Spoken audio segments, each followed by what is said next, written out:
ആദിമ മനുഷ്യനെന്ന് ആദം നബി അലൈഹിസ്സലാമിനെ പരിചയപ്പെടുത്തുമ്പോൾ ആദം നബി അലൈഹിസ്സലാമിനെ സൃഷ്ടിക്കുവാൻ വേണ്ടി അല്ലാഹു സുബ്ഹാനഹു വ തആല മലക്കുകളോട് ലോകത്തെ നാനാഭാഗങ്ങളിൽ നിന്നും മണ്ണ് എടുത്തുകൊണ്ട് വരണമെന്ന് പറയുമ്പോൾ അത് ഇന്ത്യ അടക്കമുള്ള രാജ്യങ്ങളിൽ നിന്നും മണ്ണെടുത്തിട്ടാണ് മഹാനായ ആദം നബി അലൈഹിസ്സലാമിനെ പടച്ചത് എന്ന് പറയുമ്പോൾ ആദം നബി അലൈഹിസ്സലാം എന്ന ശരീരത്തിൻ്റെ സർവ്വഗുണങ്ങളും ഇവിടെയുള്ള ഓരോ മനുഷ്യൻ്റെ രക്തത്തിലും ഉണ്ട് എന്നതാണ് വസ്തുത.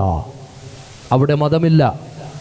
മുസ്ലിമായാലും ഹിന്ദുവായാലും ക്രിസ്ത്യാനിയായാലും മതമുള്ളവനായാലും മതമില്ലാത്തവനായാലും അവർണനായാലും സവർണനായാലും എല്ലാവരും ആദിമ മനുഷ്യൻ്റെ രക്തം തുളുമ്പുന്ന ജനങ്ങളാണ്.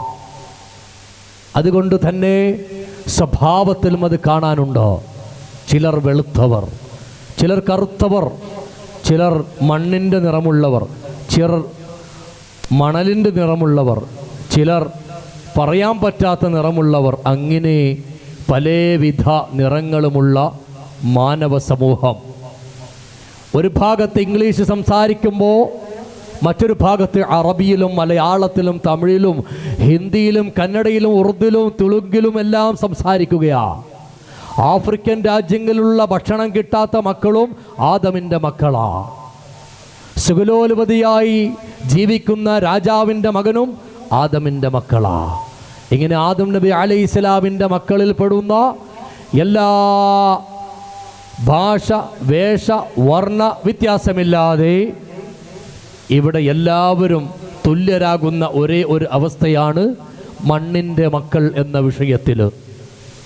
മണ്ണിൻ്റെ മക്കൾ എന്ന വിഷയത്തിൽ ഇവിടെ മതവിഭാഗീയതയില്ല, വർണ്ണമില്ല, ദേശമില്ല, ഭാഷയില്ല.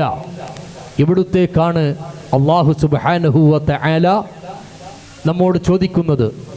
ഈ അല്ലാഹു എന്ന് എപ്പോഴും പറയുമ്പോൾ അവിടെയും ഒരു സംശയത്തിൻ്റെ നിഴലുണ്ട്. അല്ലാഹു എന്ന് പറയുന്നത് അത് മുസ്ലിംകളുടേതാണ് എന്ന് തെറ്റിദ്ധരിക്കുന്ന ചില വിശ്വാസങ്ങൾ ഒരു പക്ഷേ ചില മനസ്സുകളിൽ കടന്നുകൂടിയിട്ടുണ്ട്. അല്ലാഹു എന്നത് ഏക ദൈവം എന്നതിന് രൂപമില്ല, ഭാവമില്ല, പ്രത്യേക സ്ഥല കാല അതീതനായ ഏകദൈവം.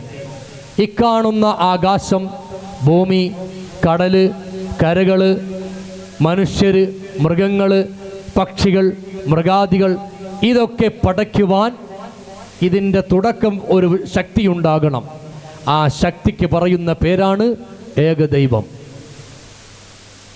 ആ ശക്തിയിൽ ആര് വിശ്വസിച്ചോ ആ ശക്തിക്ക് ഒരു കൂട്ടുകാരൻ്റെ ആവശ്യമില്ല. ആ ശക്തിയോടൊപ്പം മറ്റൊരു ശക്തിയുടെ സഹായം ആവശ്യം ഇല്ല എന്ന് ഏകദൈവത്തെക്കുറിച്ച് വിശ്വസിക്കുന്നവൻ മുഅ്മിനായി. അതാണ് അറബിയിൽ പറയുമ്പോൾ അശ്ഹദു അല്ലാ ഇലാഹ ഇല്ലല്ലാഹ്, അല്ലാഹു അല്ലാതെ ഇലാഹായി ആരുമില്ല എന്ന് സാക്ഷ്യപ്പെടുത്തുന്നതിനാണ് ഞാൻ ഈ പറഞ്ഞ വിശ്വാസങ്ങളെല്ലാം ഉൾപ്പെടുന്നത്. ഏതായാലും അല്ലാഹു സുബ്ഹാനഹു വ തആല മനുഷ്യോൽപത്തിയെ പടച്ചിട്ട് ഇവിടെ കുറേ നിയമങ്ങൾ ചിട്ടപ്പെടുത്തി. ആ നിയമങ്ങളിൽ പെട്ടതാണ് വൈവാഹികം, ഭാഷ, ഭക്ഷണം, ജീവിത ചിട്ടകൾ, വ്യവസായങ്ങൾ, ഗോത്രങ്ങൾ തുടങ്ങിയ നിരവധി കാര്യങ്ങൾ മുഴുവനും അല്ലാഹു ചിട്ടപ്പെടുത്തിയതാണ്. ലിതആറഫു, അതൊക്കെ ചിട്ടപ്പെടുത്തിയത് പരസ്പരം അറിയാൻ വേണ്ടിയാ. ആലപ്പുഴക്കാരനാണെന്ന് പെട്ടെന്ന് അറിയണമെങ്കിൽ അവൻ വിളിക്കുന്ന ജ്യേഷ്ഠനെ വിളിക്കുന്ന ഒരു മുസ്ലിമായ സഹോദരൻ അവനെ ജ്യേഷ്ഠനെ വിളിക്കുന്നത് കാക്ക ഇക്ക എന്നല്ല, ഇഖ്യാന്നാ വിളിക്കുന്നത്. അത് കേൾക്കുന്നവർക്കറിയാം മൂപ്പര് ആലപ്പുഴക്കാരനാണ്. തിരുവനന്തപുരത്തുകാരനാണെന്നറിയാൻ അള്ളാഹു കൊടുത്തു. എന്തരപ്പീ എന്ന് പറഞ്ഞാൽ ഓൻ തിരുവനന്തപുരത്തുകാരനാ. കൊച്ചിക്കാരനേക്കും കോഴിക്കോടുകാരനേക്കും കാസർഗോഡുകാരനേക്കും ഓരോ ജില്ലയ്ക്കും സംസ്ഥാനത്തിനും രാജ്യത്തിനും അല്ലാഹു തആല പ്രത്യേക വൈഭവങ്ങൾ കൊടുത്തത് തിരിച്ചറിയാൻ വേണ്ടിയാണ്. ഇതുപോലെയാണ് മനുഷ്യർക്കും അല്ലാഹു സുബ്ഹാനഹു വ തആല പല സ്വഭാവങ്ങളും കൊടുത്തിട്ടുണ്ട്. കളവ് ചെയ്യുന്നവരെ സംബന്ധിച്ചിടത്തോളം അത് കള്ളന്മാരാണ് എന്ന് തിരിച്ചറിയാനാണ് അവർ കളവ് ചെയ്യുന്നത്. സത്യം ചെയ്യുന്നത് അവർ സത്യവാന്മാരാണ് എന്നറിയാൻ വേണ്ടിയാണ്. ഇങ്ങനെ ലിതഅറഫു എന്ന വാക്കിൻ്റെ വ്യാഖ്യാനം ഇമാമിങ്ങൾ രേഖപ്പെടുത്തുമ്പോൾ ജീവിതത്തിൽ എന്തെല്ലാം നടന്നുകൊണ്ടിരിക്കുന്നോ അത് മുഴുവനും അള്ളാഹു സംഘടിപ്പിച്ചതാ, സംഹരിച്ചതാ. ലിതഅറഫു പരസ്പരം അറിയുന്നതിന് വേണ്ടിയാ. അള്ളാഹു സുബ്ഹാനഹു വ തആല നമ്മയെല്ലാം സൃഷ്ടിച്ച് നമ്മുടെ ജീവിതത്തിന് ആവശ്യമാകുന്ന എല്ലാം നമുക്ക് ഒരുക്കി തന്നു. ഇന്ന് നാമൊക്കെ ഈ മജ്‌ലിസിലിരിക്കുമ്പോൾ ഇതുപോലെ ഒരുപാട് മജ്‌ലിസുകൾ ഇവിടെയും പല നാട്ടിലും കഴിഞ്ഞു പോയിട്ടുണ്ട്. പലരും വന്ന് മജ്‌ലിസിൽ ഇരുന്നിട്ടുണ്ട്. അവരൊക്കെ അവരുടെ മനോമുഖരങ്ങളിൽ ഒരുപക്ഷെ ചിന്തിച്ചിട്ടുണ്ടാകാം, ഇതാണ് മജ്‌ലിസ്, ഇനി ഇതുപോലൊരു മജ്‌ലിസ് നടക്കാനില്ല. എന്നാൽ കാലചക്രം നീങ്ങുമ്പോൾ അവരും വിളിക്കുത്തരം നൽകി പച്ച മണ്ണിലേക്ക് പോയി കഴിഞ്ഞു. അവരൊന്നും നമ്മോടൊപ്പമില്ല. അല്ലാഹു സുബ്ഹാനഹു വ തആല നമ്മിൽ നിന്ന് മരണപ്പെട്ടവരുടെ ഖബർ വിശാലമാക്കി കൊടുക്കുമാറാകട്ടെ. ഇന്ന് നാം ചിന്തിക്കേണ്ടുന്ന ഒരൊറ്റ വിഷയത്തിലേക്ക് തിരിച്ചു വരികയാണ്. നമ്മുടെ ജീവിതത്തിൻ്റെ അർത്ഥം അല്ലാഹു എന്ന ഞാൻ ആദ്യം പറഞ്ഞ ഏകദൈവം, ആ ഏകദൈവത്തിലുള്ള വിശ്വാസത്തിൽ ഓരോരുത്തരും വിജയത്തിലേക്ക് എത്തുന്നതിൻ്റെ ലക്ഷണമാണ് ആ വ്യക്തിയുടെ പ്രവൃത്തി എന്ന് പറയുന്നത്. ഒരാളിൻ്റെ പ്രവൃത്തി കണ്ടാൽ അദ്ദേഹത്തിന് എത്രത്തോളം അല്ലാഹുവുമായി ബന്ധമുണ്ടെന്ന് നമുക്ക് പറയാൻ കഴിയും. സംസാരത്തിലും ചിന്തയിലും പ്രവൃത്തിയിലും അനക്കത്തിലും അടക്കത്തിലും അല്ലാഹുവിൽ ലയിക്കുന്ന ഒരു മനുഷ്യനെ സംബന്ധിച്ചിടത്തോളം അല്ലാഹു പൊരുത്തപ്പെടാത്ത ഒരു വാക്ക് അദ്ദേഹത്തിൽ നിന്നുണ്ടാവില്ല, ഒരു പ്രവൃത്തി ഉണ്ടാവില്ല, ഒരു ചിന്ത ഉണ്ടാവില്ല. അങ്ങനത്തെ ഒരു അവസ്ഥയിലേക്ക് മാറുന്നതിന് വേണ്ടിയാണ് സത്യത്തിൽ ഇതുപോലെയുള്ള മജ്‌ലിസുകളിലേക്ക് ഓരോരുത്തരും വരുന്നതും വരേണ്ടതും. ഇവിടെ അടക്കപ്പെട്ടിരിക്കുന്ന മഹാനായ സയ്യിദ് ഫളൽ മർസൂഖി തങ്ങൾക്ക് നമ്മളെല്ലാവരും കൂടെ കൂടുന്നത് കൊണ്ട് എന്തെങ്കിലും പ്രത്യേക പുണ്യം കിട്ടുമോ? ഒന്നുമില്ല. അവിടുത്തെ ദർജയും അവിടുത്തെ മദതും അവിടുത്തെ റിഫഅത്തുമൊക്കെ അല്ലാഹു തആല കണക്കാക്കിയതുപോലെ ഉയർത്തപ്പെട്ടിട്ടുണ്ട്. അത് അവരുടെ ജീവിതത്തിൽ അവർ കഷ്ടപ്പെട്ട് നേടിയെടുത്ത ഫലങ്ങളാണ്. ഇതുപോലെ ഞാനും നിങ്ങളും ആ മേഖലയിലേക്ക് സ്വന്തമായി എന്ത് സമ്പാദിച്ചു എന്ന് സ്വന്തം ശരീരത്തോട് ചോദിക്കുമ്പോൾ മറുപടി 0 എന്നായിരിക്കാം. പോരാ, മഹാന്മാരുടെ ഹളറത്തിലേക്ക് സാധുക്കൾ ഒഴുകിയെത്തുമ്പോൾ അവിടുന്ന് തീരുമാനമെടുക്കണം, ഇതുപോലൊരു മഹാനായി എനിക്കും മാറണം, ഇതുപോലൊരു മഹതിയായി എനിക്കും മാറണം. അതിന് ഞാൻ കുറേ കൺട്രോൾ ചെയ്യണം. ചിലത് കാണാതെ ജീവിക്കണം, ചിലത് അറിയാതെ ജീവിക്കണം, ചില സംസാരങ്ങൾ ഒഴിവാക്കണം, ചില നോട്ടങ്ങൾ ഒഴിവാക്കണം, ചില ഇടപെടലുകൾ മാറ്റിവെക്കണം, ചില സുഹൃത്ത് ബന്ധങ്ങൾ അവസാനിപ്പിക്കണം, ചില യാത്രകൾ നിർത്തേണ്ടി വരും, ചില മേഖലകൾ അവസാനിപ്പിക്കേണ്ടി വരും.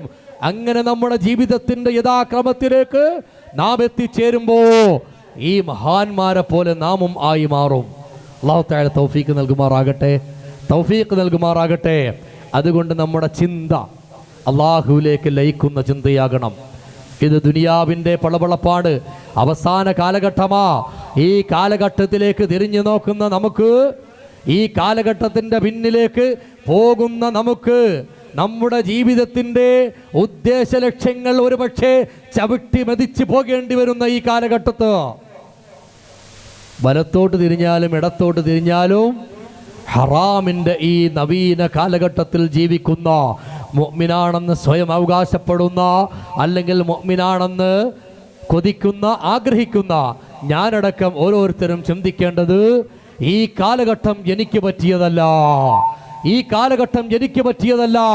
കാരണം അള്ളാഹുവിൻ്റെ ചിന്തയിലാ ജീവിക്കാൻ ഞാൻ താല്പര്യപ്പെടുന്നതെങ്കിലോ അത് ഈ ലോകത്ത് എനിക്ക് കഴിയൂല, ഈ കാലഘട്ടത്തിൽ എനിക്ക് കഴിയൂല. കാരണം ഇവിടെ ഹറാമില് പിടിക്കേണ്ടി വരും, ഹറാമ് കാണേണ്ടി വരും, ഹറാമ് നോക്കേണ്ടി വരും, ഹറാമ് സംസാരിക്കേണ്ടി വരും. ജീവിതം അവസാനിപ്പിക്കാനും വഴിയില്ല. പിന്നെന്താ ചെയ്യേണ്ടത്? അങ്ങനെ അങ്ങോട്ട് ഒരു പരുവത്തിന് ഒഴുകിപ്പോവുക, ഒരു പരുവത്തിന് അങ്ങോട്ട് ഒഴുകിപ്പോവുക. കഴിയുന്നത്ര ഹറാമുകളിൽ നിന്നും നമ്മെ കൺട്രോൾ ചെയ്യുക. ഇവിടെ നിന്നും 25 പേര് 30 പേരെയും കൊണ്ടൊരു ബസ് ഇവിടുന്ന് സ്റ്റാർട്ട് ചെയ്താൽ ആ ഡ്രൈവറെ മാത്രം എല്ലാം ഏൽപ്പിച്ചുകൊണ്ട് ഈ 30 പേരും സീറ്റിലിരുന്ന് ഉറങ്ങും. ഒരു നിമിഷം അവൻ ചിന്തിച്ചു പോയെങ്കിൽ ഈ ഡ്രൈവർ എങ്ങാനും ഉറങ്ങിപ്പോയാൽ എറണാകുളം വരെ ഞാൻ എത്തുമോ? അരൂരിൻ്റെ പാലത്തിലൂടെ ഈ വാഹനം ഓടുമ്പോൾ ആ ഡ്രൈവർ എങ്ങാനും ഒന്ന് കണ്ണടച്ച് പോയാൽ ആ വാഹനം ചെന്ന് ആ പാലത്തിൻ്റെ പാളികളിൽ ഇടിച്ച് വെള്ളത്തിലേക്ക് മറിയുന്ന അവസ്ഥയെക്കുറിച്ച് ഈ 30 പേര് ചിന്തിക്കുന്നുണ്ടോ? ഇല്ല. കാരണം എന്താ? ഇവൻ തവക്കുല് ചെയ്തു, ഇവൻ ഏൽപ്പിച്ചു, ഒരു പ്രശ്നം ഉണ്ടാവില്ല എന്ന് ചിന്തിച്ചുകൊണ്ട് ഡ്രൈവറെ ഏൽപ്പിച്ചുകൊണ്ടാണ് ആ ബസ്സിൽ ഇരിക്കുന്നത്. ഇതുപോലെ ആയിക്കൂടെ? ഇതുപോലെ നമുക്ക് ഓരോരുത്തർക്കും ആയിക്കൂടെ? അള്ളാഹുവിലേക്ക് തവക്കൽ ചെയ്തുകൂടെ? അള്ളാഹു എല്ലാം ഏറ്റെടുക്കുമെന്ന ബോധമുണ്ടായിക്കൂടെ? അള്ളാഹുവിനെല്ലാം സമർപ്പിച്ചുകൂടെ? അള്ളാഹുവിലേക്കെല്ലാം ഒഴുക്കിക്കൂടെ? അള്ളാഹുവിലേക്കെല്ലാം ചിന്ത അർപ്പിച്ചുകൂടെ? അള്ളാഹുവിലേക്കെല്ലാം വിട്ടുകൊടുത്തൂടെ? നമ്മുടെ ജീവിതത്തിനെ പരിപുഷ്ടിപ്പെടുത്തിക്കൂടെ? നമ്മുടെ ജീവിതത്തിനെ തസ്കിയത്ത് ചെയ്തുകൂടെ? നമ്മുടെ ജീവിതത്തിന് അള്ളാഹു പൊരുത്തപ്പെടുന്ന വഴിയിലേക്ക് എത്തിക്കാൻ ഞാനും നിങ്ങളും ശ്രമം നടത്തിയാൽ ആ ഡ്രൈവർ നമ്മളെ ശ്രദ്ധിക്കും. ഉറക്കമില്ലാത്ത ഡ്രൈവർ. ഇവിടെ ഉറക്കമുള്ള ഡ്രൈവറെ കുറിച്ചാണ് സംസാരം. എന്നാൽ ഉറക്കമില്ലാത്ത രാജാതിരാജനായ അള്ളാഹു, ആ അള്ളാഹുവിനെ പരമേൽപ്പിച്ചുകൊണ്ട്, ആ അള്ളാഹുവിനെ അർപ്പിച്ചുകൊണ്ട്, ആ അള്ളാഹുവിനെ തവക്കുൽ ചെയ്തുകൊണ്ട് തൻ്റെ ശരീരത്തെയോ നിന്റെ ശരീരത്തിൻ്റെ ഉള്ളിൽ ഓരോ ശ്വാസകോശത്തെയോ നിന്റെ മനസ്സിൻ്റെ അന്തരങ്ങളിൽ പൊട്ടിയെടുക്കുന്ന ഓരോ ചിന്തകളെയും അള്ളാഹുവിലേക്ക് തവക്കുലാക്കിക്കൊണ്ട്, അള്ളാഹുവിലേക്ക് വിശ്വസിച്ചുകൊണ്ട്, അള്ളാഹുവിൽ വിശ്വാസമർപ്പിച്ചുകൊണ്ട് നിന്റെ ഈമാനെ പാകപ്പെടുത്തിയാൽ, നിന്റെ ഈമാനെ തവക്കുലാക്കിയാൽ നിനക്കെന്തിനാ ടെൻഷൻ അടിക്കേണ്ടത്? നിനക്കെന്തിനാ വിഷമം വരേണ്ടത്? നിനക്കെന്തിനാ പ്രശ്നങ്ങൾ ഉണ്ടാകേണ്ടത്? അതുകൊണ്ട് മുഅ്മിനേ, നിന്റെ ചിന്ത മുഴുവനും അല്ലാഹ് എന്ന് ആയി മാറിയാൽ നിനക്ക് ഈ ദുനിയാവില് ഭയപ്പെടേണ്ട കാര്യമില്ല. ദുനിയാവിനെ കുറിച്ച് പറയുമ്പോൾ, ഖബറിനെ കുറിച്ച് പറയുമ്പോൾ, ശിക്ഷയെക്കുറിച്ച് പറയുമ്പോൾ, നരകത്തെ കുറിച്ച് പറയുമ്പോൾ എന്തിനാ നിനക്ക് വിഷമം വരേണ്ട ആവശ്യമെന്താ? നീ ഡ്രൈവറെ ഏൽപ്പിച്ചല്ലോ, നീ അള്ളാഹുവിനെ ഏൽപ്പിച്ചല്ലോ.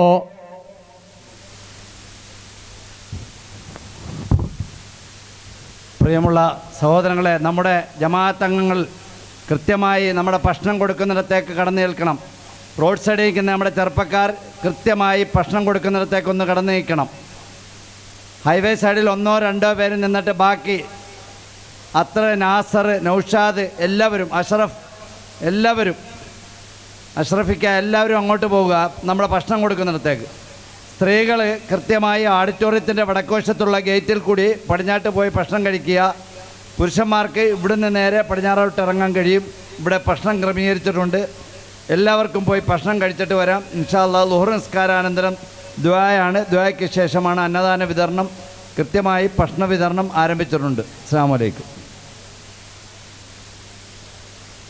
അല്ലാഹു സുബ്ഹാനഹു വ തആല നമ്മുടെ ഹൃദയങ്ങളെ അവനുമായി ബന്ധപ്പെടുത്താൻ തൗഫീഖ് തരുമാറാകട്ടെ. ഏതായാലും പറഞ്ഞു വന്നത്, അള്ളാഹുവിൻ്റെ ഈ ദുനിയാവിൽ ഈ അവസാന കാലഘട്ടത്തിൽ ജീവിക്കുന്ന നാം ഓരോരുത്തരും പ്രവാചകന്മാരെ നേരിട്ട് കണ്ടിട്ടില്ല, സഹാബാക്കളെ കാണാൻ ഭാഗ്യം കിട്ടിയിട്ടില്ല, അവരുടെ താബിഈങ്ങളായ മഹാന്മാരെ കാണാൻ ഭാഗ്യം കിട്ടിയിട്ടില്ല. നമ്മുടെ അവസാന കാലഘട്ടത്തിലേക്ക് നാം കടന്നു വരുമ്പോൾ ഈ കാലഘട്ടത്തിൽ അല്ലാഹു സുബ്ഹാനഹു വ തആല നമ്മെക്കുറിച്ച് ഹബീബായ മുഹമ്മദ് റസൂലുള്ളാഹ് സ്വല്ലല്ലാഹു അലൈഹി വസല്ലം തങ്ങളിലൂടെ നമ്മെ ഓർമ്മപ്പെടുത്തുന്ന ഈ കാരണങ്ങൾ നമുക്ക് അനുഭവിക്കേണ്ടി വന്നാൽ, ഈ കാരണങ്ങൾ അടയാളങ്ങൾ നമുക്ക് ആഗതമായി കഴിഞ്ഞാൽ ലോകത്തിൻ്റെ അവസാനത്തിലേക്ക് കാലെടുത്ത് വെച്ചെന്ന് ഓരോരുത്തരും പ്രതിജ്ഞ എടുക്കണമെന്ന് മുഹമ്മദുർ റസൂലുള്ളാഹ് സ്വല്ലല്ലാഹു അലൈഹി വസല്ലം പറയുകയാണ്. സയഅതി സമാനുൻ അലാ ഉമ്മത്തി, എൻ്റെ ഉമ്മത്തിൻ്റെ മേലെ ഒരു കാലഘട്ടം വരാനുണ്ട്. ആ കാലഘട്ടം ഇതാ വന്നിരിക്കുകയാ. ഇനി പറയുന്ന അടയാളങ്ങൾ സംഭവിച്ചു പോയെങ്കിൽ അള്ളാഹുവിൻ്റെ ഹബീബ് കളവ് പറയാത്ത നാവ് കൊണ്ട് നമ്മെ പഠിപ്പിച്ചിരിക്കുകയാണ്. സയഅതി സമാനുൻ അലാ ഉമ്മത്തി,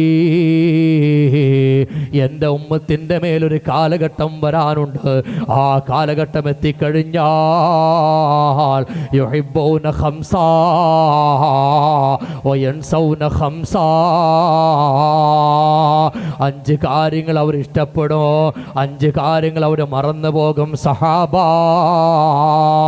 അല്ലാഹുവിൻ്റെ ഹബീബിനോട് സഹാബാക്കൾ ചോദിച്ചോ, യാ റസൂലല്ലാഹ് അതെന്താണ് 5 കാര്യങ്ങൾ നബിയേ?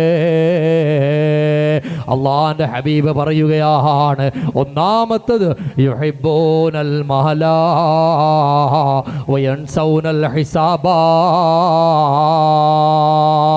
യുഹിബ്ബൂനൽ മഹലാ വയൻസൗനൽ ഹിസാബാ. പണത്തിനെ വല്ലാതെ ഇഷ്ടപ്പെടുമേ, സമ്പത്തിനെ വല്ലാതെ പ്രേമിക്കുമേ, പണത്തിന് വേണ്ടി എന്തും ചെയ്യുമേ. വയൻസൗനൽ ഹിസാബാ, ആ സമ്പത്തിനെ കുറിച്ചുള്ള കണക്ക് ചോദിക്കുന്നതിനെ കുറിച്ച് യാതൊരു ബോധവുമില്ല, അത് മറന്നു പോകുമേ സഹാബാ.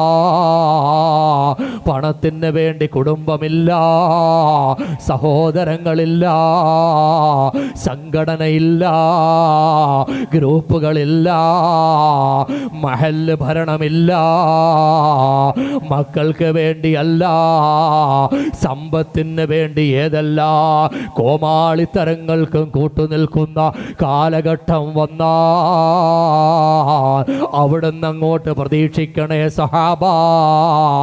ഖിയാമത്ത് നാളെ തുടക്കമായി സഹാബാ. വയൻസൗനൽ ഹിസാബാ, ഇതിനെക്കുറിച്ച് ചോദ്യമുണ്ടടാ. നിന്റെ കുടുംബത്ത് ഓഹരിയോ വെച്ച സമയത്ത് നിന്റെ സഹോദരങ്ങൾക്ക് കൊടുക്കുന്നതിൽ നീ തടസ്സം നിന്നെങ്കിൽ യൻസൗനൽ ഹിസാബാ, ആ കണക്ക് ചോദിക്കുന്നതിന് നീ മറന്നു പോയെങ്കിൽ മോനെ ഖിയാമത്ത് നാളിൻ്റെ തുടക്കമായി. അല്ലാഹുവിന്റെ ഹബീബ് പറയുകയാ, രണ്ടാമത് വയുഹിബ്ബൂനൽ ഹയാത്താ വയൻസൗനൽ മമാത്താ, വയുഹിബ്ബൂനൽ ഹയാത്താ, ജീവിതത്തെ അവർ ഇഷ്ടപ്പെടും സഹാബാ. ജീവിക്കണം, ജീവിക്കണം, മരിക്കണ്ട. രോഗം വന്നാൽ ഏതെല്ലാം ഹോസ്പിറ്റലിൽ പോകാൻ പറ്റുമോ, എത്ര ലക്ഷം രൂപ ചെലവാക്കാൻ പറ്റുമോ, ഏതെല്ലാം വസ്തുക്കൾ, ജംഗമ വസ്തുക്കൾ വിൽക്കേണ്ടി വന്നാലും അത് വിറ്റിട്ട് രോഗത്തിന് പരിശ്രമിക്കുന്ന, ശിഫായിന് വേണ്ടി ഹോസ്പിറ്റലിലേക്ക് ഓടി നടക്കുന്ന സമുദായം ഇവിടെ പ്രത്യക്ഷമായ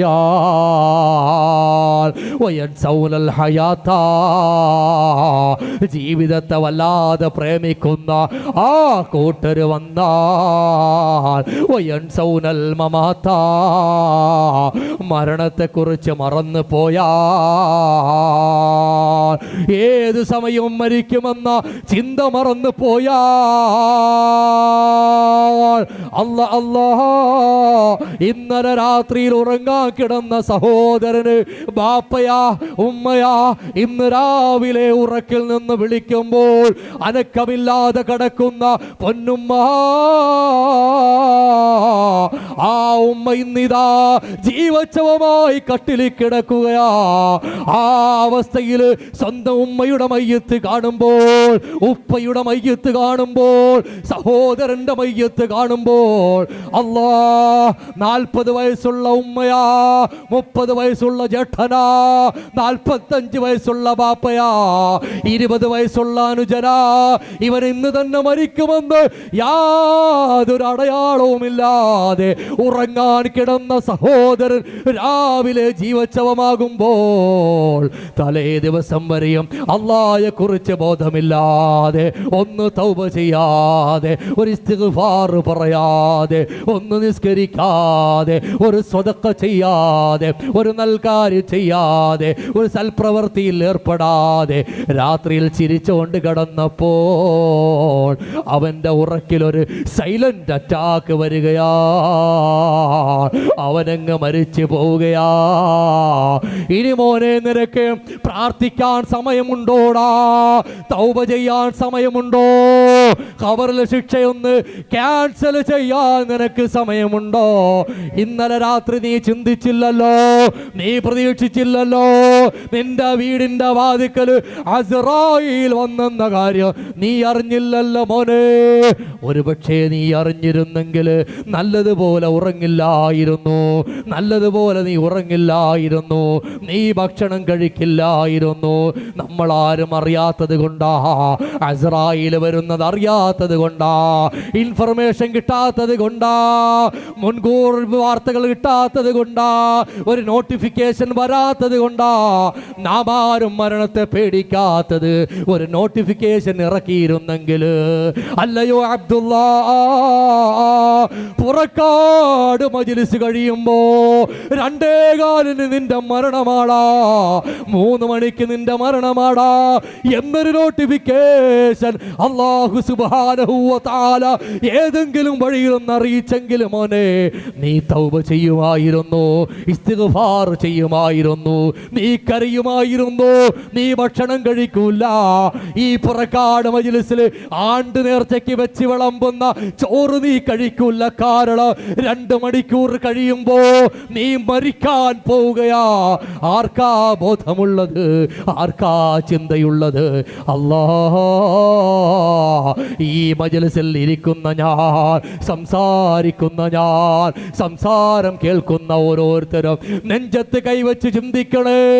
ഈ മജ്‌ലിസിൽ നിന്ന് ഇറങ്ങുമ്പോൾ, ഈ സൂര്യൻ അസ്തമിക്കുന്നതിന് മുമ്പ് എൻ്റെ ജമാഅത്ത് ഏതാണോ ആ ജമാഅത്തിലേക്ക് എൻ്റെ ഖബറ കുഴിച്ചു മൂടുന്ന അവസ്ഥയിൽ പോകുകയാണെങ്കിൽ, അല്ലാ, ഞാൻ രഹസ്യമായി ചെയ്ത പാപങ്ങൾ, ജീവിതം 2 വിധമുണ്ട്. പരസ്യ ജീവിതമുണ്ട്, രഹസ്യ ജീവിതമുണ്ട്. പരസ്യ ജീവിതത്തിൽ ഒരാൾക്ക് നന്നാകുവാൻ എളുപ്പമാ, പരസ്യ ജീവിതം എല്ലാവർക്കും ഈസിയാ. പക്ഷേ രഹസ്യമുണ്ടല്ലോ മോനെ, നിന്റെ ബാപ്പ കാണാത്ത ജീവിതം, നിന്റെ ഉമ്മ കാണാത്ത ജീവിതം, നിന്റെ ഭാര്യ പോലും കാണാതെ നീ ഒറ്റക്കിരിക്കുന്ന സമയത്ത് നിന്റെ മൊബൈൽ എടുത്തുകൊണ്ട് നീ കാണുന്ന അശ്ലീലോ, അതാണ് മോനെ രഹസ്യ ജീവിതം. ആ ജീവിതത്തിൻ്റെ ഓരോ അണിമണി തൂക്കവും ത്രാസിൽ തൂക്കിക്കൊണ്ടാണ് നിനക്ക് ശിക്ഷയും രക്ഷയും കിട്ടുന്നത്. അല്ലാഹുവേ, രഹസ്യ ജീവിതം നന്നാക്കി തരണേ അല്ലാ.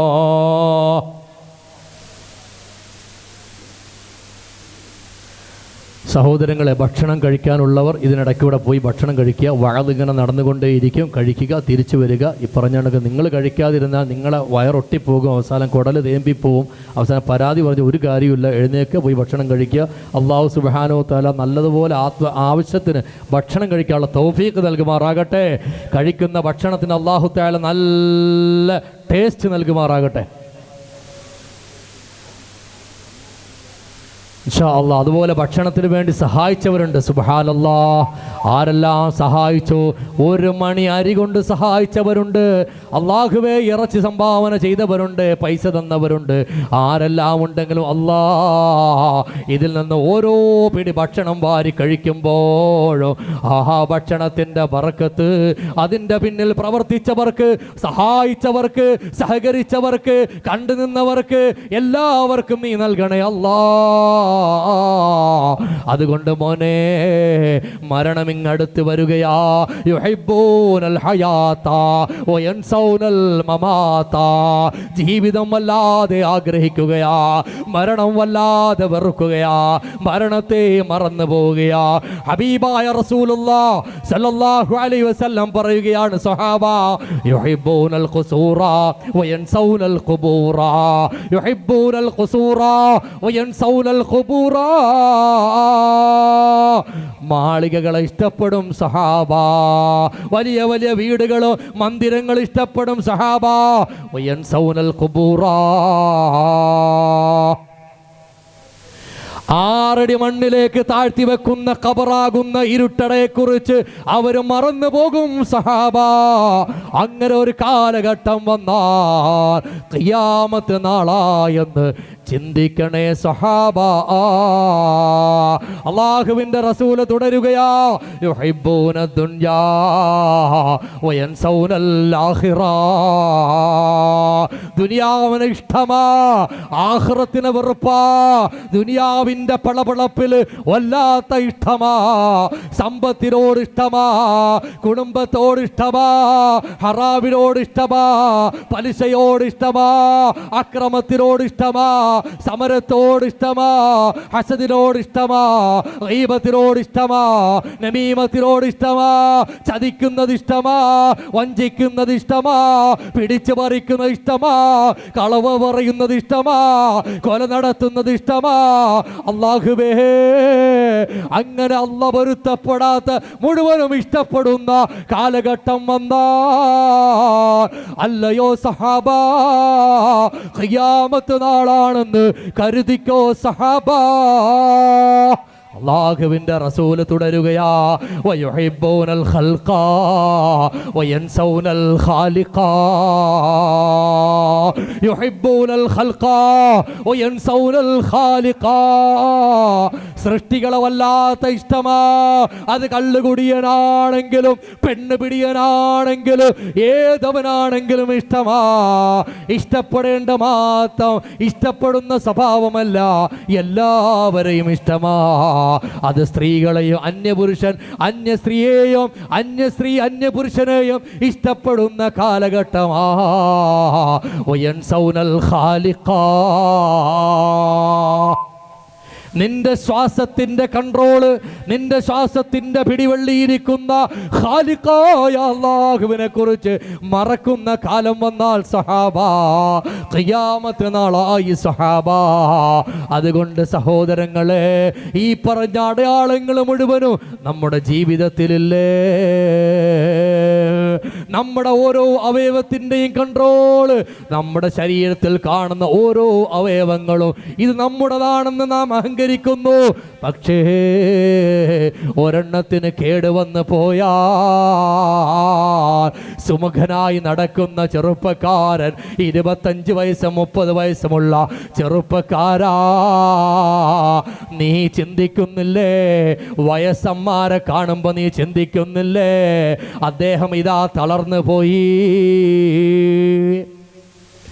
പഴുത്തല വീഴുമ്പോൾ പച്ചലയിൽ ചിരിക്കും പോലെ വയസ്സന്മാരെ കാണുമ്പോൾ നീ ചിരിക്കുന്നില്ലേ മോനെ? അദ്ദേഹത്തിൻ്റെ ശരീരം തളർന്നു പോയി, ഞാനിതാ നല്ല ആരോഗ്യവാനാണ് എന്ന് 25-30 വയസ്സുള്ള ഞാനും നീയും ചിന്തിക്കുമ്പോൾ, നിനക്കിതാ കുറ്റാക്കൂരിരുട്ടിൽ ഒരു മഴയുള്ള രാത്രിയിൽ, ഒരു തണുപ്പുള്ള രാത്രിയിൽ നിനക്കൊരു പനി വന്നില്ലേ? നീ നേരെ ഹോസ്പിറ്റലിലേക്ക് ചെന്നപ്പോ ഡോക്ടർ എന്താ പറഞ്ഞത്? അത് വൈറൽ ഫീവറാ, മരുന്നുകൾ കഴിച്ചോ, ആ പനി മാറിയില്ല. ആ പനിയും വെച്ചുകൊണ്ട് നീ വീണ്ടും അതേ ഡോക്ടർ അടുത്ത് ചെല്ലുമ്പോൾ രക്തമൊന്ന് പരിശോധിക്കണമെന്ന് പറയുകയാ. 30 വയസ്സുള്ള ചെറുപ്പക്കാരാ, ബ്ലഡ് ടെസ്റ്റിന് കൊടുത്തിട്ട് ആ ഒരു ദിവസം കാത്തു നിന്ന് എൻ്റെ റിസൾട്ട് കിട്ടി. ആ റിസൾട്ടുമായി ഡോക്ടറെ അടുത്ത് ചെന്നപ്പോൾ വളരെ ലാഘവത്തോടെ നിന്നോട് മറുപടി പറഞ്ഞ ഡോക്ടർ ആ പേപ്പറിൽ നിന്നും നോക്കിയിട്ട് നിന്റെ മുഖത്തേക്കൊന്ന് തുറച്ചു നോക്കുകയാ. എന്നിട്ട് പറഞ്ഞ്, കൂടെ ആരാ വന്നത്? കൂടെ ആരാ വന്നതെന്ന് ചോദിക്കുമ്പോൾ നിന്റെ ഭാര്യ, അല്ലെങ്കിൽ നിന്റെ ജേഷ്ഠനാ, അല്ലെങ്കിൽ നിന്റെ ബാപ്പയാ, അല്ലെങ്കിൽ നിന്റെ ഉമ്മയാ, ആ കൂടെ വന്ന ആളിനെയും കൂടി ബൈസ്റ്റാൻഡർ വിളിച്ചിട്ട് ഡോക്ടർ പറയുകയാ രഹസ്യമായി, നിങ്ങളുടെ ഭർത്താവിന്, നിങ്ങളുടെ സഹോദരനിക്ക്, നിങ്ങളുടെ മകനിക്ക് ബ്ലഡ് ക്യാൻസറാ. മഅദല്ലാ. കാണാൻ എന്തൊരു ചൊങ്കനാ, എന്തൊരു സൗന്ദര്യമാ, തുടുത്ത മാംസപേശികളാ, നല്ല പാട്ടുകാരനാ, നല്ല ഡാൻസ് കളിക്കാരനാ, നല്ല കരാട്ടെ മാസ്റ്ററാ, സ്വന്തമായി ജിംനേഷ്യം നടത്തുന്നവനാ. അല്ലാ, ഈ റിസൾട്ട് ഭാര്യയോട് പറയുമ്പോൾ അവിടെ നിന്നുകൊണ്ട് എന്ത് ചെയ്യണമെന്നറിയാതെ പൊട്ടിക്കരയണോ, ഭർത്താവിനോട് പറയണോ എന്നറിയാതെ ഭാര്യ വിങ്ങുമ്പോൾ ഡോക്ടർ പറയുന്നു, നിങ്ങൾ ഭർത്താവിനെ ഇപ്പോൾ അറിയിക്കല്ല. ആ ഭാര്യ പുറത്തേക്ക് വന്നിറങ്ങി 35, 30, 40 വയസ്സുള്ള ആ ഭർത്താവുമായി പുറത്തേക്ക് വരുമ്പോൾ ഭർത്താവ് ചോദിക്കുകയാണ്, അല്ലയോ ഭാര്യേ, ഡോക്ടർ എന്താ പറഞ്ഞത്? ആ ബ്ലഡ് ടെസ്റ്റിന്റെ റിസൾട്ടിൽ എന്താ പറയുന്നത്? ഡോക്ടർ പറഞ്ഞേക്കാ, നിങ്ങളുടെ ശരീരത്തിലൊന്ന് വെയിറ്റ് കുറയ്ക്കണമെന്നാ പറഞ്ഞത്, നിങ്ങൾ കുറച്ച് റെസ്റ്റ് എടുക്കണമെന്നാ പറഞ്ഞത്. സുബ്ഹാനല്ലാഹ്. ബ്ലഡ് ക്യാൻസർ മറച്ചു വെച്ചുകൊണ്ട് ഭർത്താവിനോട് പറയുന്ന ഭാര്യ, സുബ്ഹാനല്ലാഹ്.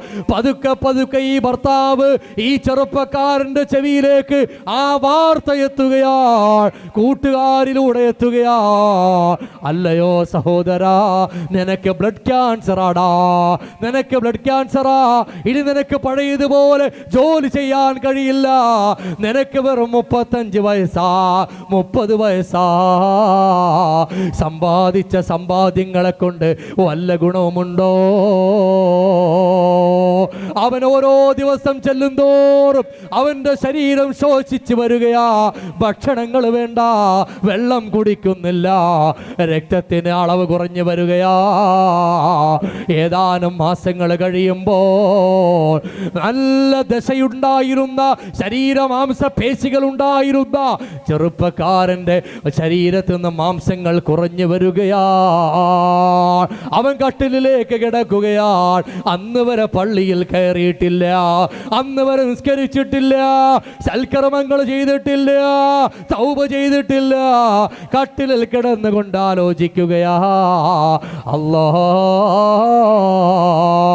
എൻ്റെ വീട്ടിൽ നിന്നും വെറും 200 മീറ്റർ മാത്രം ദൂരമുള്ള പള്ളിയിലേക്ക് ഞാൻ പോകാതിരുന്നല്ലോ. അല്ലാ, പടച്ചവനെ, എനിക്കിന്ന് ബ്ലഡ് ക്യാൻസറാ.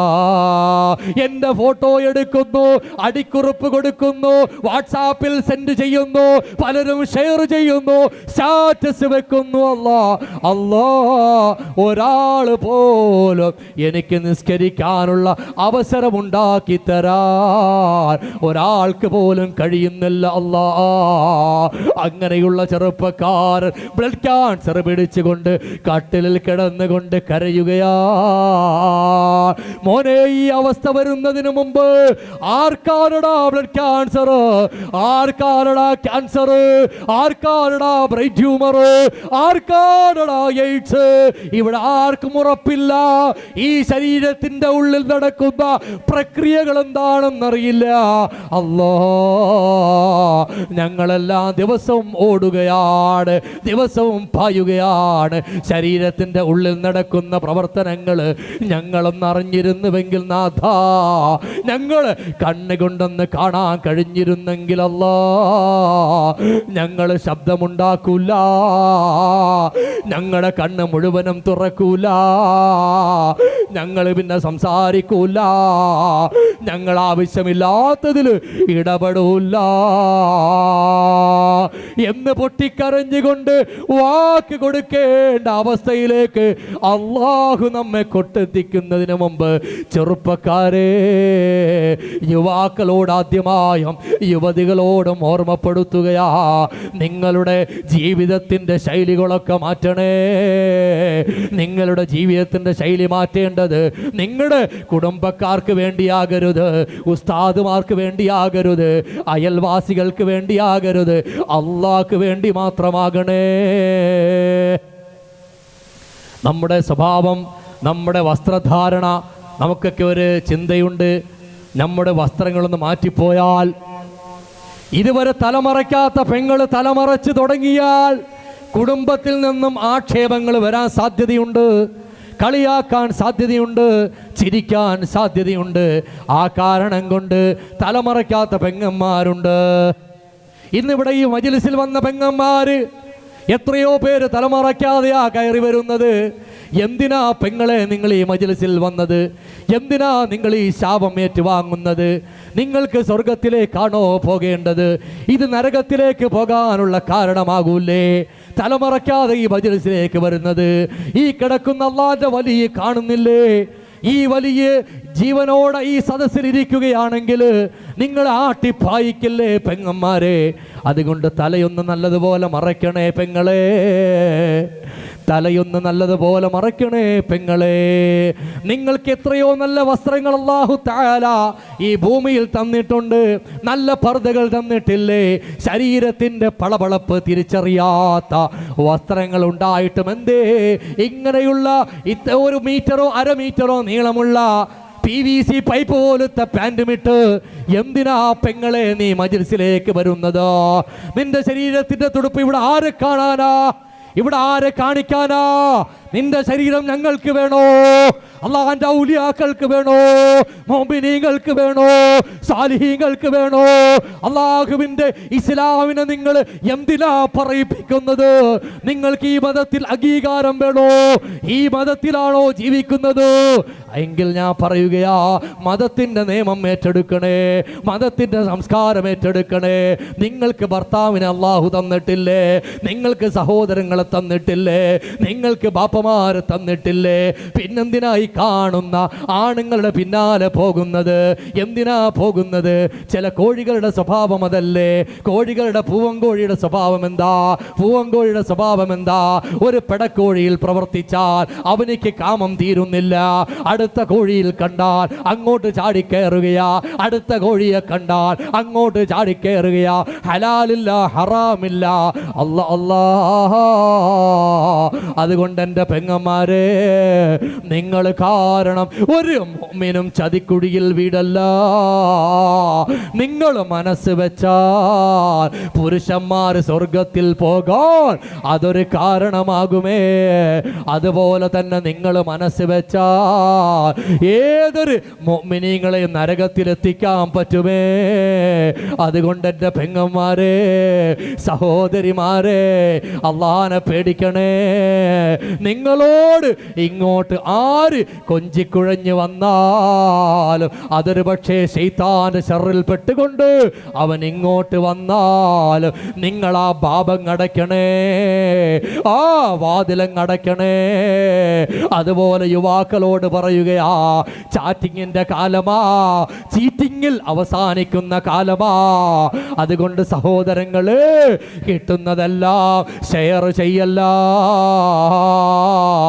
ഇവിടെ നല്ല വഅദ് നടക്കുന്ന സമയത്ത്, മദ്രസ മക്കളുടെ പരിപാടികൾ നടക്കുന്ന സമയത്ത് ഞങ്ങളിൽപ്പെട്ട ഒരു ഉസ്താദിന്റെ മൊബൈലിൽ നിന്ന് അറിയാതെ പണ്ഡിതന്മാരുള്ള ഗ്രൂപ്പിലേക്ക് ഒരു പെണ്ണിന്റെ നഗ്നചിത്രം ഇങ്ങനെ പോവുകയാ.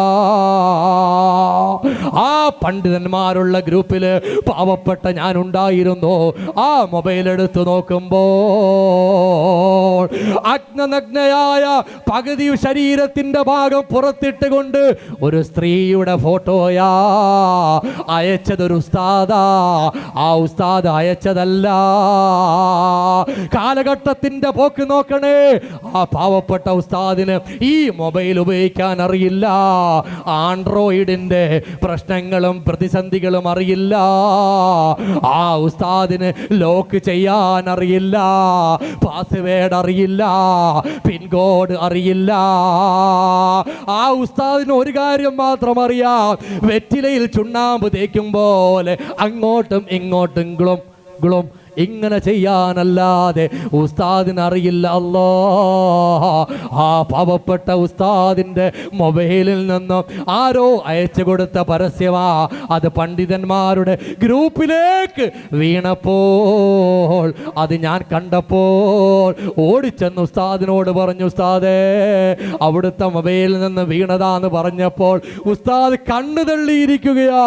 മഅദല്ലാ, ഞാനൊന്നും ചെയ്തില്ല ഉസ്താദ് എന്ന് പറഞ്ഞിട്ട് ആ ഉസ്താദിന്റെ മൊബൈൽ ഞാൻ വാങ്ങിച്ചിട്ട് അത് മുഴുവനും എവരിവൺ ഡിലീറ്റ് ആക്കി കളഞ്ഞപ്പോഴാ സമാധാനമായത്. അല്ലാ, മക്കളെ, നിങ്ങളുടെ മൊബൈലുകളിലേക്ക് വരുന്ന ഒരു പരസ്യവും അതിന്റെ വിശ്വാസ്യത കിട്ടുന്നത് വരെ ഷെയർ ചെയ്യല്ല.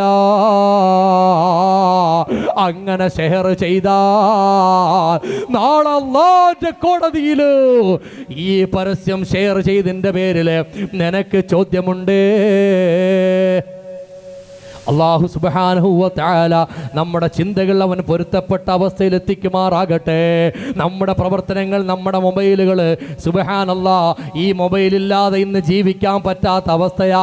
ഇതെങ്ങാനും 1 മണിക്കൂർ കളഞ്ഞു പോയാൽ നെഞ്ചിൻ്റെ ഇടതുഭാഗത്ത് നിന്നൊരു ഇടിപ്പിങ്ങനെ തുടങ്ങുകയാ. വല്ലാത്ത പേടിയാ. 2 കൈയും വിറച്ചു തുടങ്ങി, കാലിൻ്റെ മുട്ട് കൂട്ടിയിടിക്കാൻ തുടങ്ങി. കാരണം മൊബൈൽ കാണുന്നില്ല.